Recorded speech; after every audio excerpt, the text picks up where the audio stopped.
जवाहरलाल नेहरू बंदर प्राधिकरण आणि महाराष्ट्र सागरी मंडळ हे संयुक्तरित्या पालघर जिल्ह्यात वाढवण बंदर विकसित करीत आहे। या प्रकल्पाचा एकूण खर्च 76,220 कोटी रुपये असून त्यात राज्य शासनाचा सहभाग 26% आहे। वाढवण बंदरामुळे 300 दशलक्ष मेट्रिक टन वार्षिक माल हाताळणी क्षमता निर्माण होणार आहे।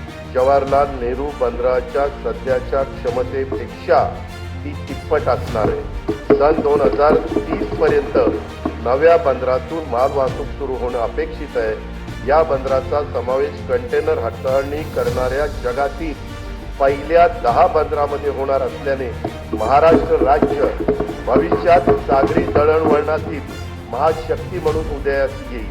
वाढवण बंदराजवळ मुंबईतले 3रे विमानतळ प्रस्तावित असून मुंबई अहमदाबाद बुलेट ट्रेनचं स्थानकही या बंदराजवळ असणार आहे। हे बंदर समृद्धी महामार्गाला देखील जोडण्यात येणार आहे।